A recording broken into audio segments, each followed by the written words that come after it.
So, welcome to session 10B of the One Hope of Original Christianity, the third section in the book of Revelation. This series really has been an eye-opener, hasn't it? We've dived deep into many passages and found profound truths, but we haven't turned over every stone. There still are symbols which we haven't explained. Some of them I believe could be explained, but our time is finite.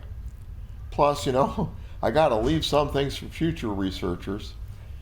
The study, which I believe that will open up a lot of these new vistas, will be a more thorough and accurate understanding of the Old Testament. The book of Revelation mirrors a lot of things in the Old Testament, but what is needed is a better view of the Old Testament, because right now most of the scope of the Old Testament has been tainted by the remnants of Phariseeism still existent in modern day Judaism. Now, I'm sorry if that statement may anger some Jews who think they know better about the Old Testament than anyone else. But look, if they missed the fact that Jesus was the Messiah, well, what else did they miss? Whoa, Nelly. That statement's incendiary, but true.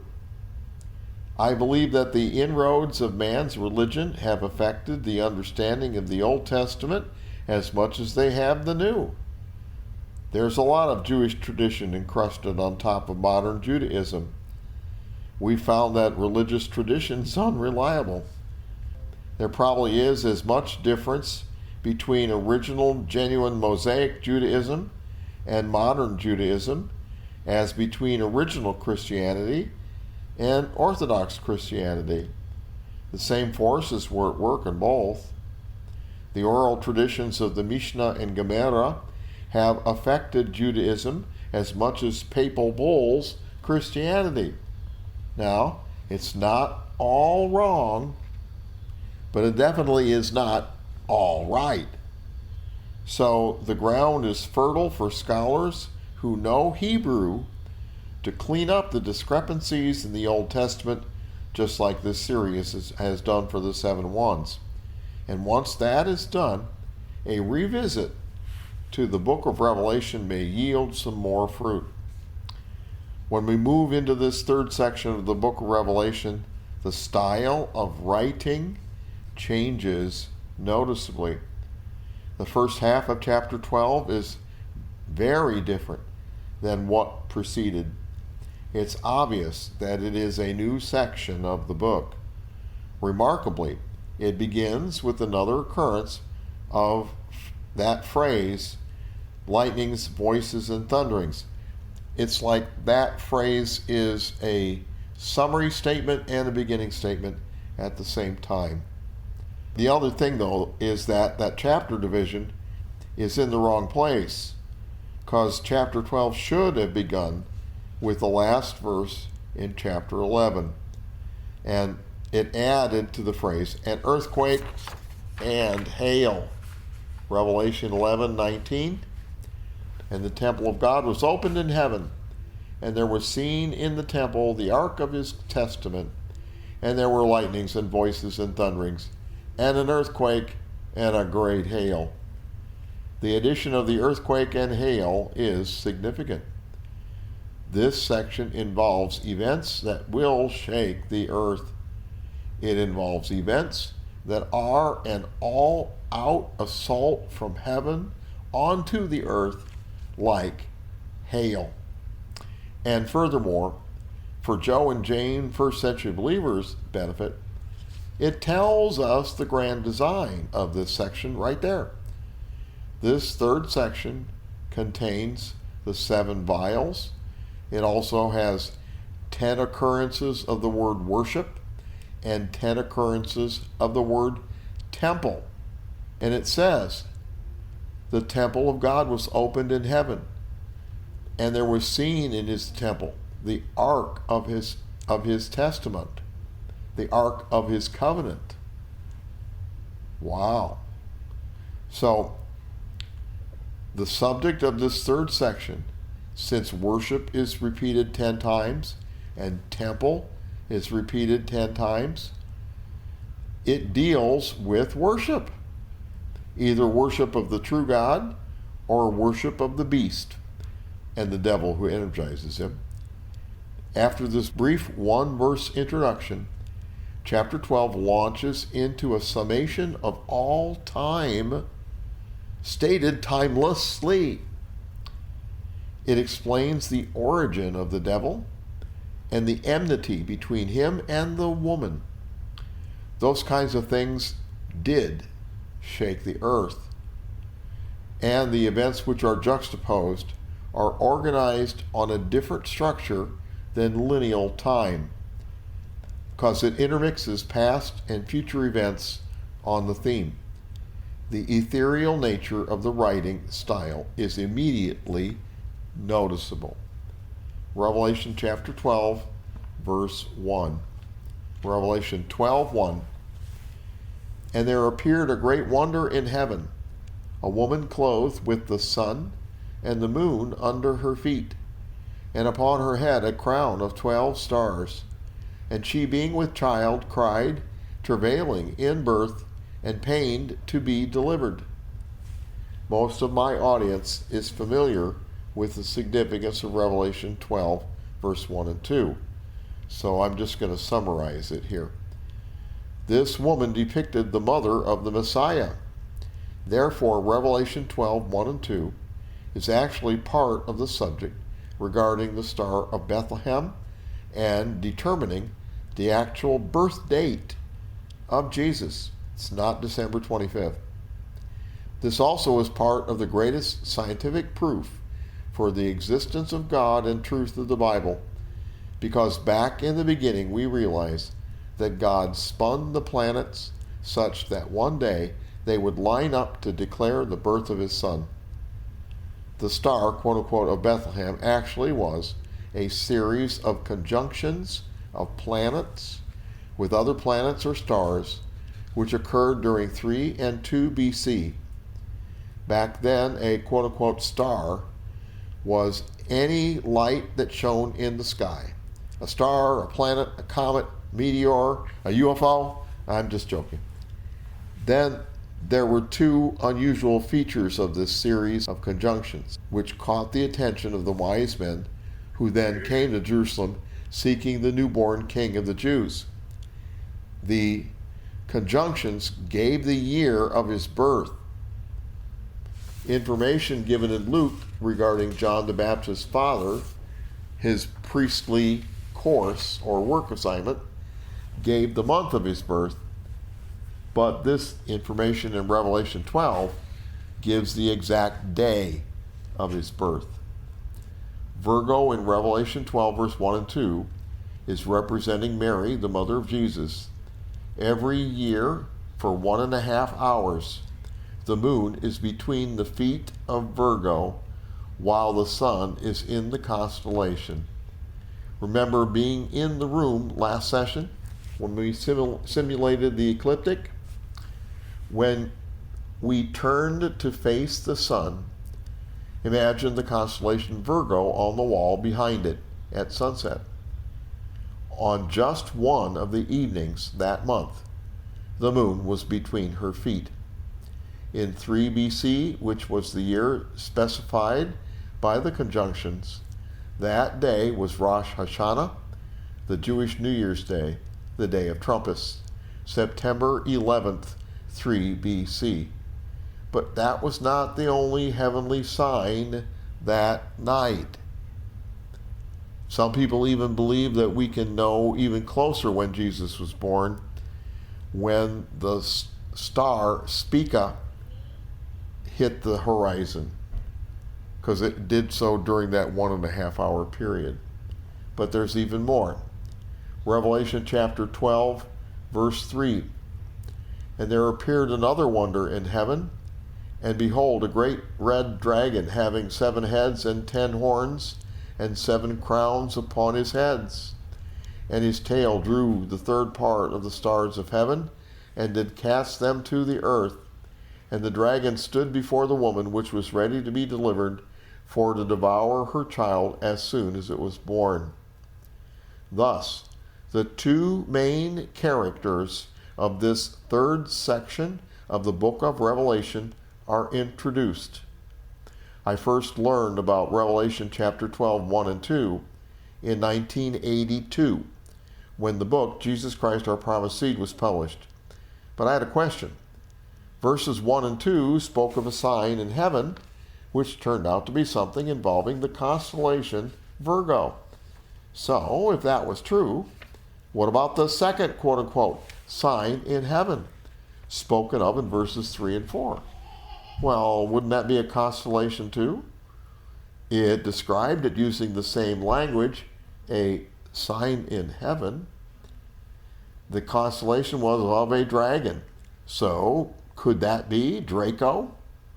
I asked every Christian astronomer I met that question for 20 years, and no one could give me an answer.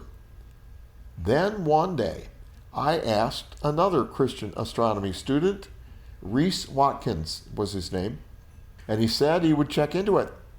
A short while later, he emailed me back and said it was a meteor shower which emanated from one of the tail stars in Draco. Wow, a meteor shower. That fits the description perfectly. Draco covers 1/3 of the northern sky. The stars falling down from heaven certainly could describe a meteor shower. But how do we check out something like that occurred so long ago? Well, let me explain a little bit about meteor showers. There are many meteor showers which occur the same time every year. For example, the Geminids, or the Perseids, or the Leonids, we hear about them on the news. Meteor showers are made up of the debris that melt off of comets as they get close to the sun and warm up. The debris falls off the comet and streaks behind it as it moves through space. Every year, as the Earth circles the sun, it goes back through the same areas of space and sometimes crosses these trails of debris left by a passing comet. And they burn up in the Earth's atmosphere as meteors.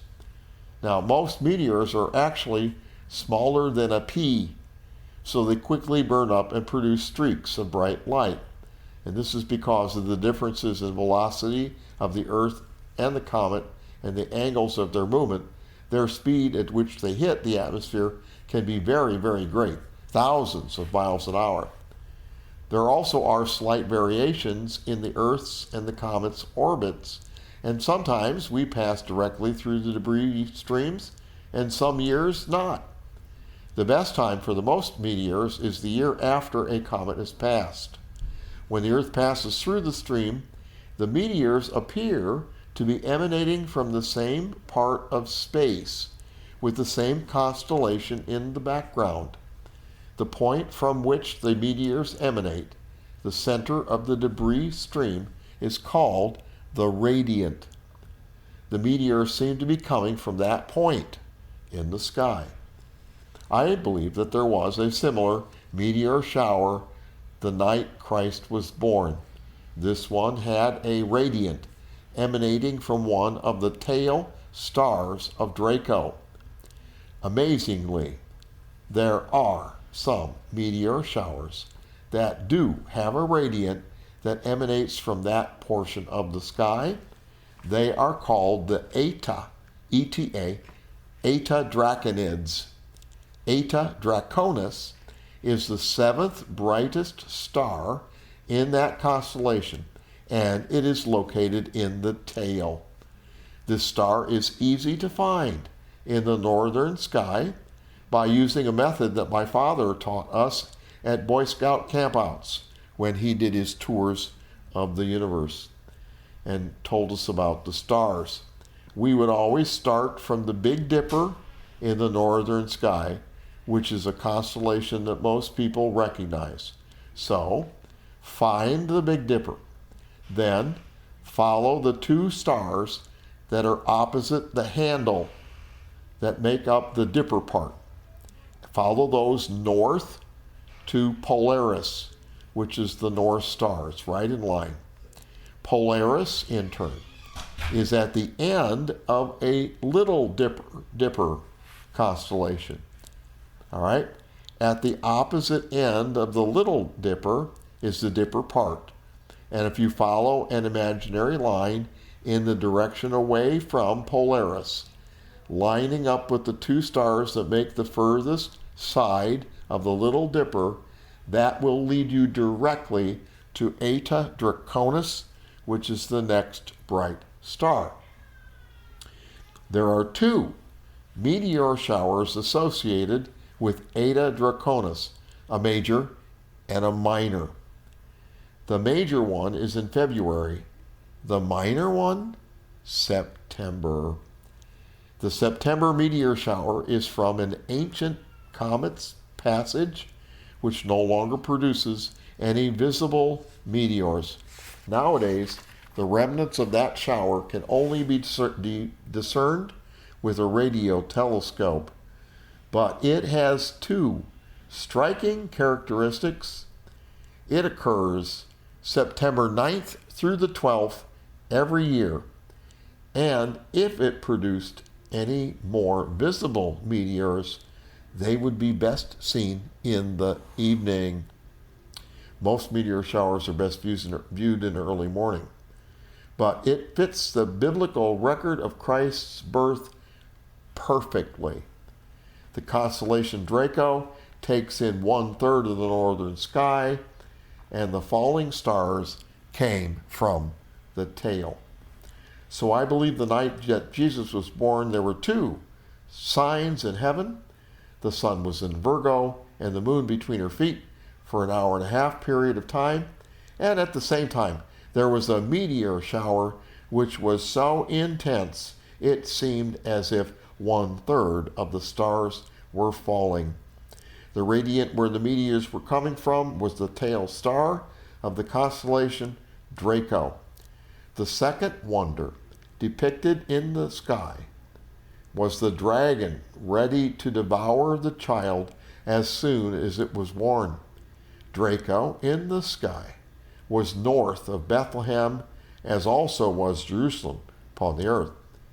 When the wise men later appeared in Jerusalem, asking where the King of the Jews was born, it stirred up the jealousy and fury of Herod, who came from the north to try to kill Jesus, just as the sky portended.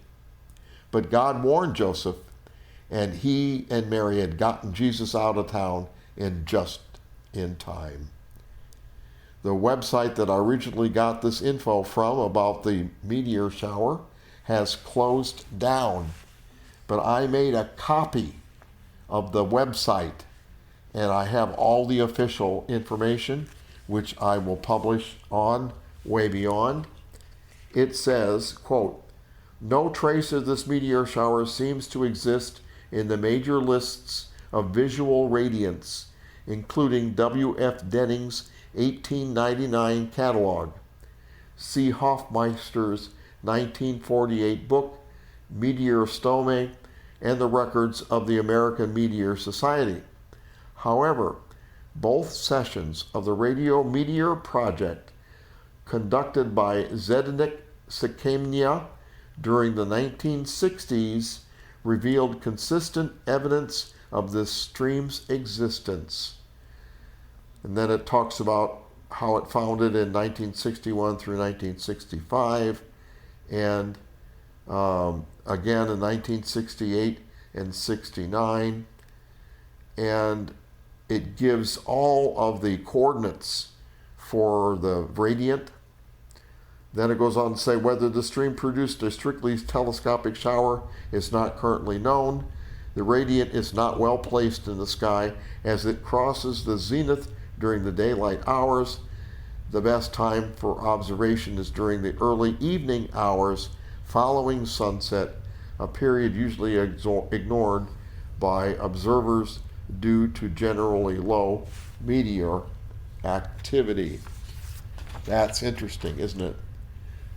I tell the complete story of the Star of Bethlehem in my Kindle book, Happy Belated Birthday, Jesus.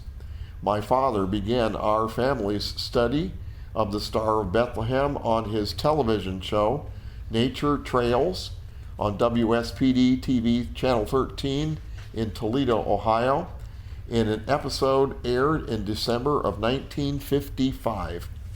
I have his pencil-written script. I was gifted with his same radio voice, and in my book I've completed the rest of the study my father started.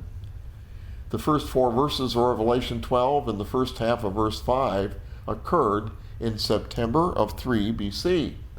But then the account fast forwards in Revelation 12. The second half of verse 5 describes the ascension of Jesus, which occurred June 10th, 28 AD. Then verse 6 skips the entire grace administration and resumes in the 6th administration. So, here in Revelation 12, we have another example, like when Jesus read Isaiah 61, when it said, the acceptable year of the Lord and the day of vengeance of our God. But when Jesus read it in Luke 4, he stopped after reading the acceptable year of the Lord. The comma in Isaiah 61 represented the entire grace administration between the acceptable year of the Lord and the day of vengeance of our God. In the same way, the period between verse 5 and verse 6 in Revelation 12 represents the same period of time. Revelation chapter 12, verse 5, and she brought forth a man-child who was to rule all nations with a rod of iron. That's 3 BC. And her child was caught up unto God and to his throne. That's 28 AD. And the woman fled into the wilderness, where she had a place prepared of God, that they should feed her there 1,260 days. That is still future. The woman in verse 6 has to be a different woman than Mary, the mother of Jesus, because Mary is still dead and awaiting the return. She and Joseph did flee to Egypt with the baby Jesus for 2 years, but 1,260 days is a longer period than that. So it can't be talking about their trip to Egypt. Plus it says this woman fled to the wilderness. That's not Egypt. So who is this woman?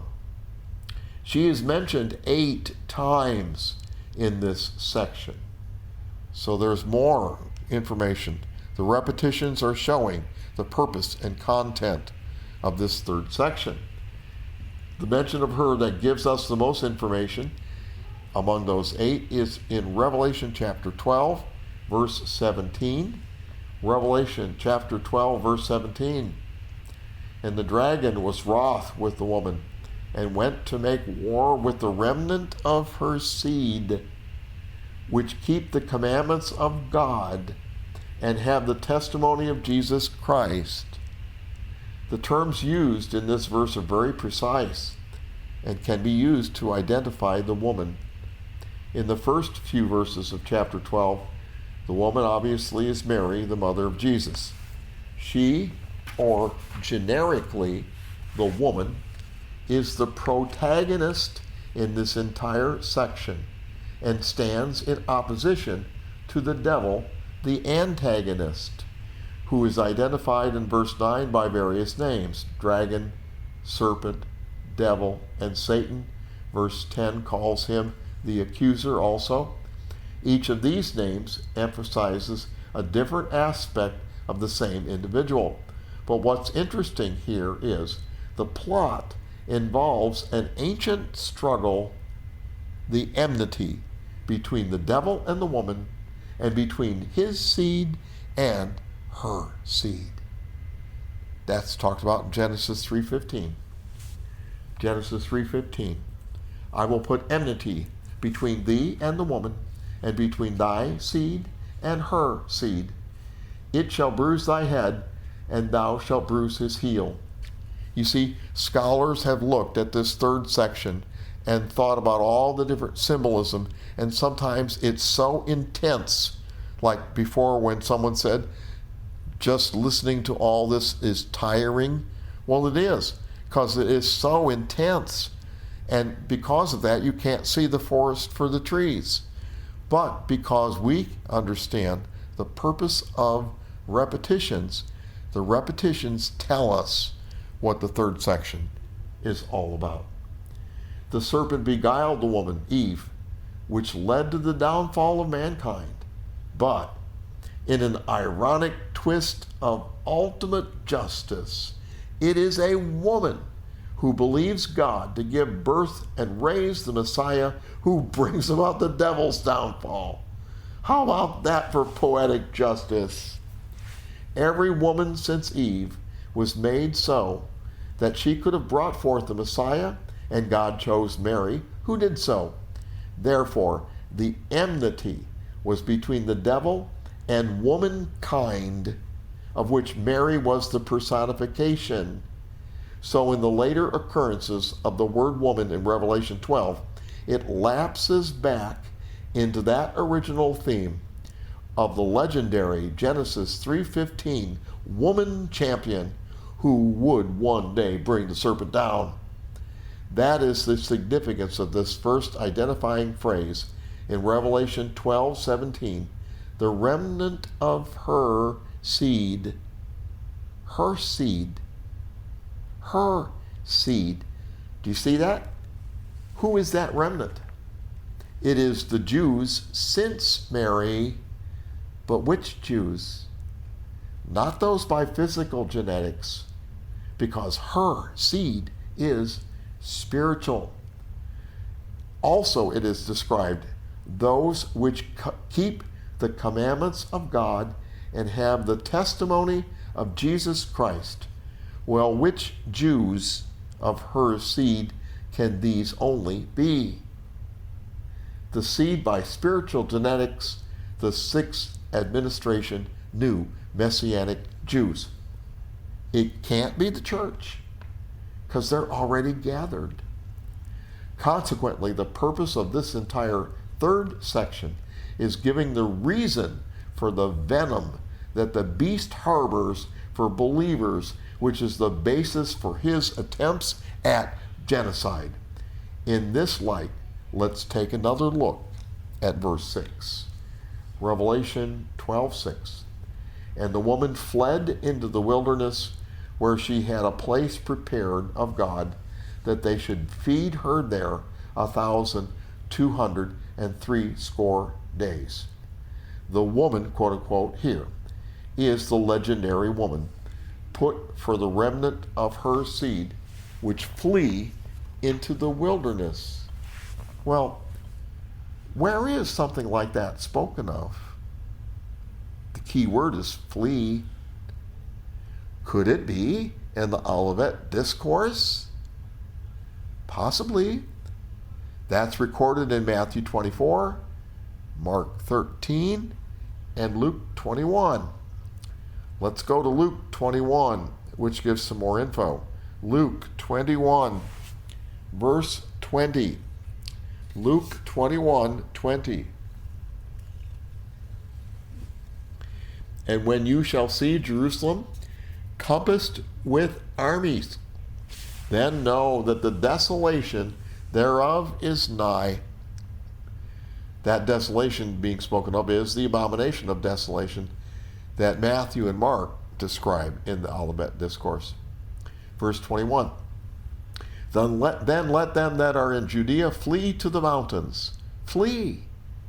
And let them which are in the midst of it depart out, and let not them that are in the countries enter therein to go back, For these be the days of vengeance, that all the things which are written may be fulfilled. Mark 13, verse 14. But when you shall see the abomination of desolation, spoken of by Daniel the prophet, standing where it ought not, let him that readeth understand. Then let them that be in Judea flee to the mountains. And let him that is on the housetop not go down into the house, neither enter therein to take anything out of his house. And let him that is in the field turn not back again for to take of his garment. But woe to them that are with child, and to them that give suck in those days. And pray ye that your flight be not in the winter. Look at Matthew 24. Matthew 24, verse 21. For then shall be great tribulation, such as was not since the beginning of the world to this time, nor ever shall be. And except those days should be shortened, there should be no flesh be saved, but for the elect's sake those days shall be shortened. So, that's the Olivet Discourse. Where did they flee to? In the Olivet Discourse, it says, to the mountains. Well, another description of that same territory in Judea is the wilderness. Now, the record of Revelation 12 puts in some more details. It jumps back to the distant past, even before Genesis 3:15. Now, Revelation chapter 12, verse 7. And there was war in heaven. Michael and his angels fought against the dragon, and the dragon fought and his angels. This is way back in the past. And travailed not, neither was their place found any more in heaven.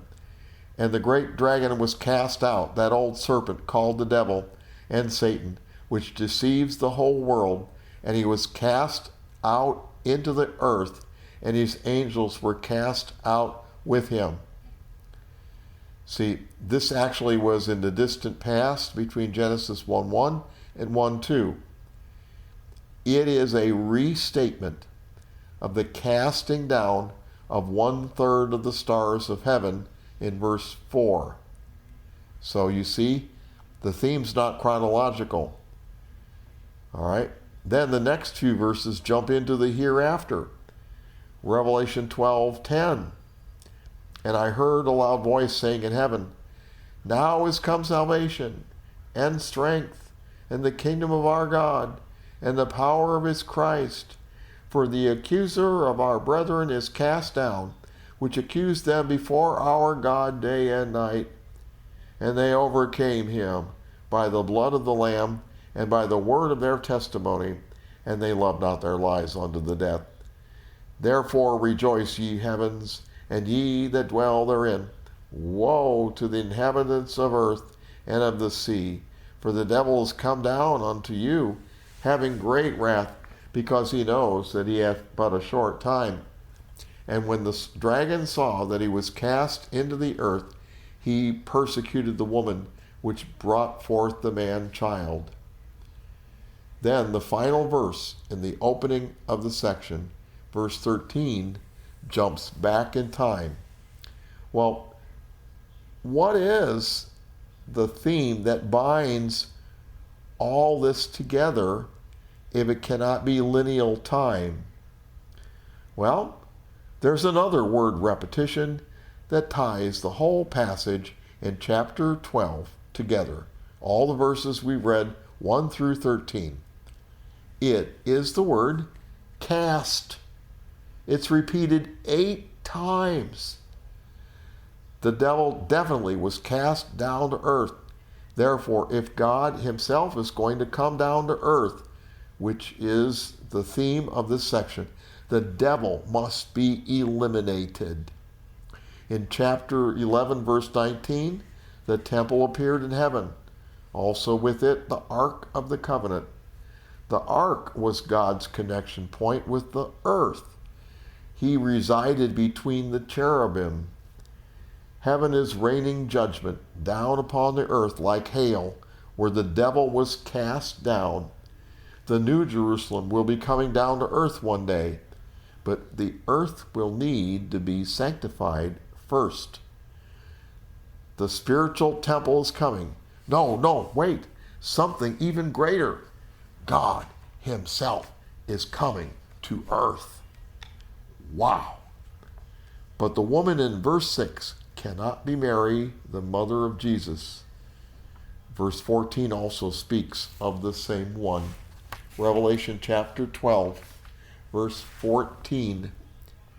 And the woman was given 2 wings of a great eagle, that she might fly into the wilderness, into her place where she is nourished for a time and times and half a time, from the face of the serpent. And the serpent cast out of his mouth water as a flood after the woman, that he might cause her to be carried away of the flood. And the earth helped the woman, and the earth opened her mouth, and swallowed up the flood which the dragon cast out of his mouth.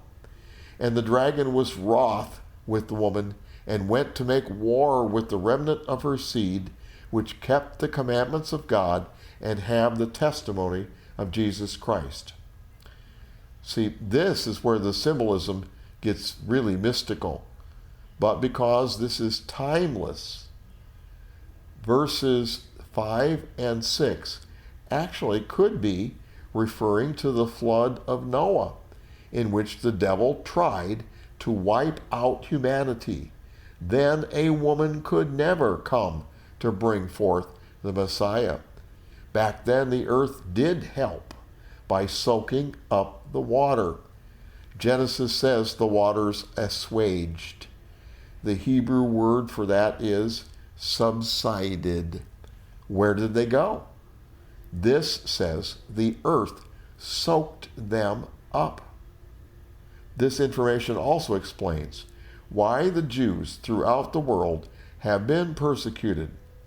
It's the devil's vendetta against them all, even after Jesus came out of them.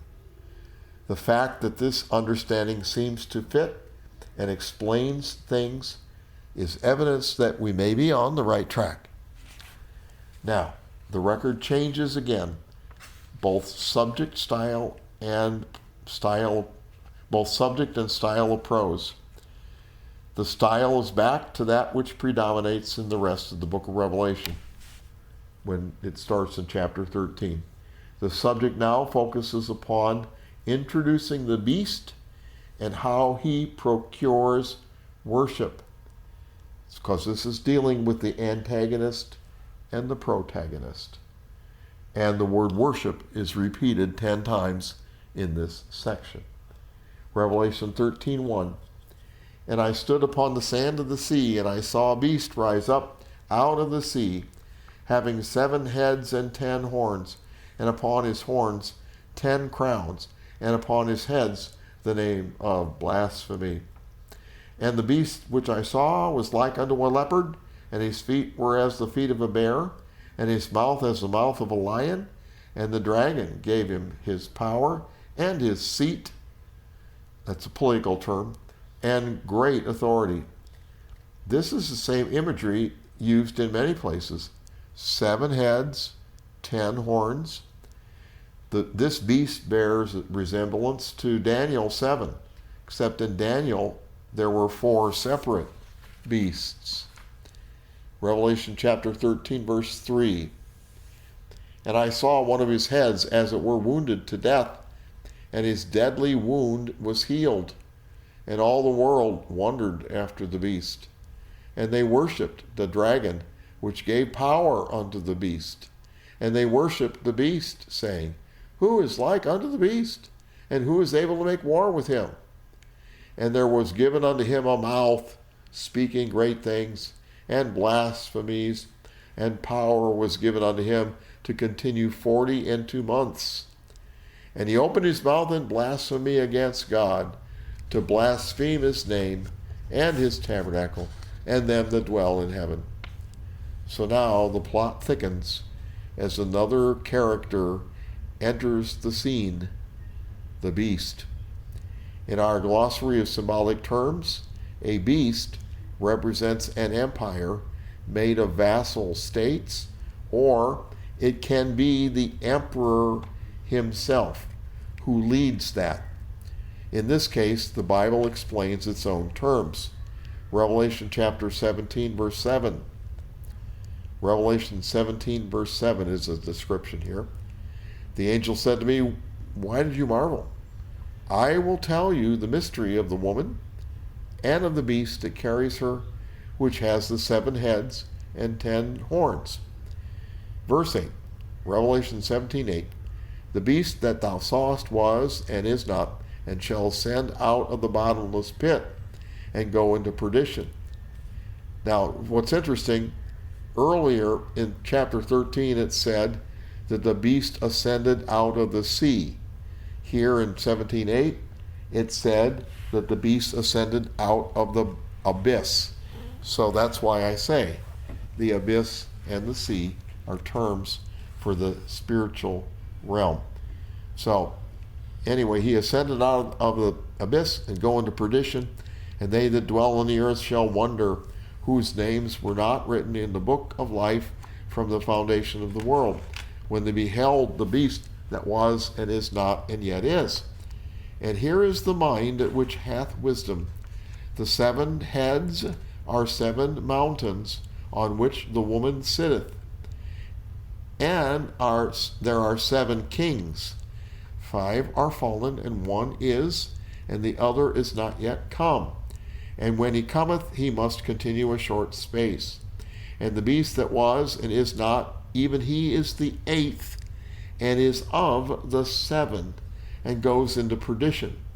And the 10 horns which you saw are 10 kings, which have received no kingdom as yet, but receive power as kings 1 hour with the beast, and have one mind, and shall give their power and strength unto the beast. And these shall make war with the Lamb, and the Lamb shall overcome them, for he is Lord of lords and King of kings, and they that are with him are called and chosen and faithful. Daniel 7 is similar about this. Daniel 7, verse 7. "And after this I saw in the night visions, behold, a 4th beast, dreadful and terrible, and strong exceedingly, and it had great iron teeth, and it devoured and brake in pieces, and stamped the residue with the feet of it, and it was diverse from all the beasts that were before it, and it had 10 horns. And I considered the horns, and behold, there came up among them another little horn, before whom there were 3 of the first horns plucked up by the roots. And behold, this horn were eyes, like the eyes of a man, and a mouth speaking great things." You skip ahead in Daniel 7, chapter 7, verse 19. "Then I would know the truth of the 4th beast, which was diverse from all the others, exceeding dreadful, whose teeth were of iron, his nails of brass, which devoured broken pieces, and stamped the residue with his feet, and of the 10 horns that were in his head, and of the other which came out, and before whom 3 fell, even of that horn that had eyes and a mouth that spake very great things, whose look was more stout than his fellows. And I beheld, and the same horn made war with the saints, and prevailed against them until the Ancient of Days came, and judgment was given to the saints of the Most High, and the time came that the saints possessed the kingdom. Thus he said, the 4th beast shall be the 4th kingdom upon earth, which shall be diverse from all kingdoms, and shall devour the whole earth, and shall tread it down, and break it in pieces. And the 10 horns out of this kingdom are 10 kings that shall arise, and another shall rise after them, and he shall be diverse from the first, and he shall subdue 3 kings. And he shall speak great words against the Most High, and shall wear out the saints of the Most High, and to think to change times and laws. And they shall be given into his hand until the time and times and dividing of time. But the judgment shall sit, and they shall take away his dominion, and consume and destroy it unto the end. Verse 27 to Daniel 7. And the kingdom and dominion and greatness of the kingdoms under the whole heaven shall be given to the people of the saints of the Most High, whose kingdom is an everlasting kingdom, and all dominions shall serve and obey him. So you can see that Daniel 7 and Revelation 17 concur, each giving its own set of details. And this beast is the same one that's spoken of in 2 Thessalonians, that after the gathering together, after the falling away, the man of sin is revealed, who's called the son of perdition, who opposes and exalts himself above all that is called God, with that mouth speaking blasphemies, or that's worshipped. That's the whole theme of Revelation in the 3rd section. So that he as God sits in the temple of God, showing himself that he is God, getting worship for the beast and the dragon. Because the mystery of iniquity doth already work, only he who now restrains will restrain until he is taken out of the way. Then shall that wicked be revealed, talking about the same one again, whom the Lord shall consume with the spirit of his mouth, and shall destroy with the brightness of his coming. Even him whose coming is after the working of Satan, with all power and signs and lying wonders, and with all deceivableness of unrighteousness in them that perish, because they receive not the love of the truth, that they might be saved.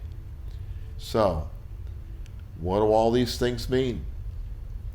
There's been many guesses about who these heads and these kings and these mountains, etc. are. But I think the best understanding that I have seen is given by a clue in chapter 17, verse 10. Revelation 17, we'll start at verse 9, but verse 10 says, 5 are fallen and 1 is. Revelation 17:9. And here is the mind which hath wisdom. The 7 heads are 7 mountains upon which the woman sits. Now, are these physical mountains? Because if they were, that would be Rome, that's built on 7 mountains. But are these spiritual mountains, deeply entrenched positions of the adversary leering over man? Which one? Verse 10. And there are 7 kings, 5 are fallen, and 1 is, and the other is not yet come. And when he comes, he must continue a short space. And the beast that was and is not, even he that is, he is the 8th, and is one of the 7, and goes into perdition.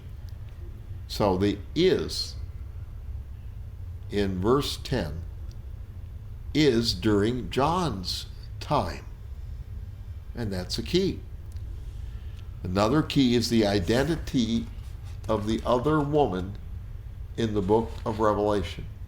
Now I'm going to get ahead of myself a little bit here, because that's in a future session, but Revelation 17:5 says that upon her forehead was the name written, Mystery, Babylon the Great, the mother of harlots and abominations of the earth.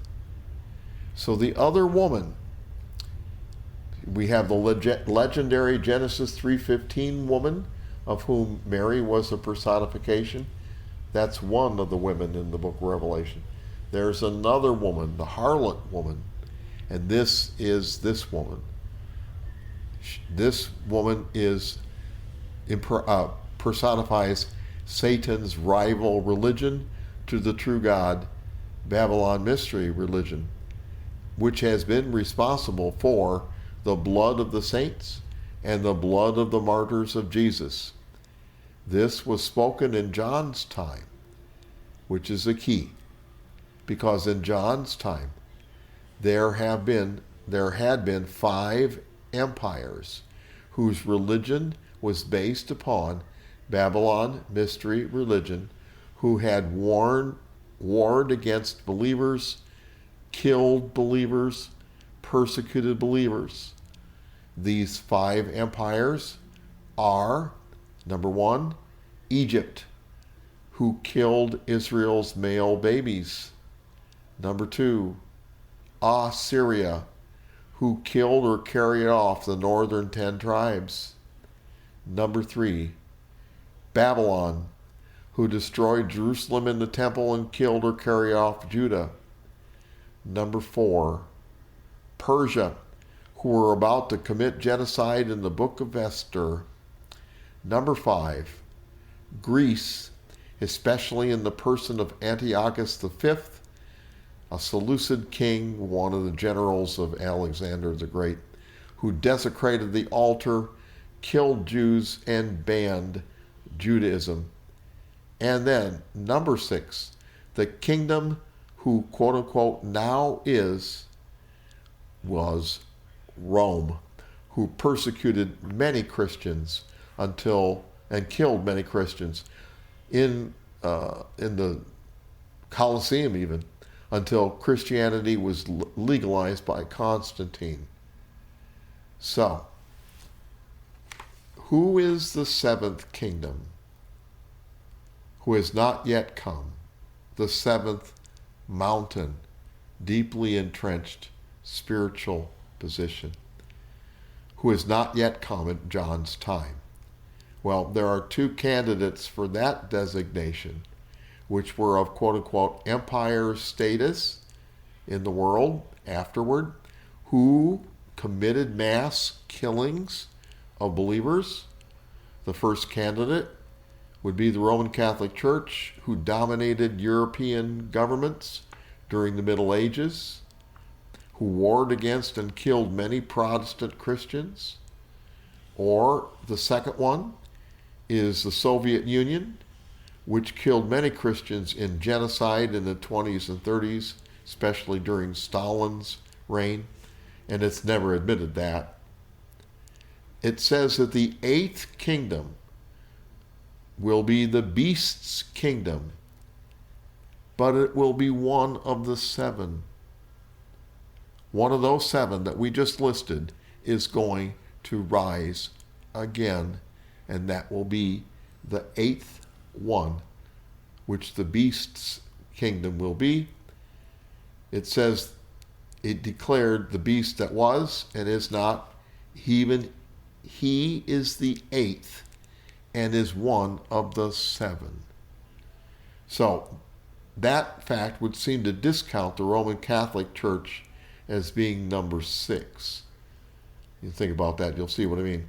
So who will be the next world power who carries out genocide against Christians? Number 8, who will it be? It'll be one of these 7 reborn.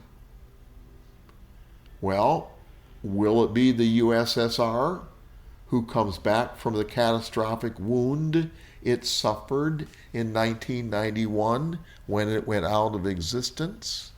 Will it come back? Will it be Iraq, forming a worldwide caliphate, mirroring ancient Persia?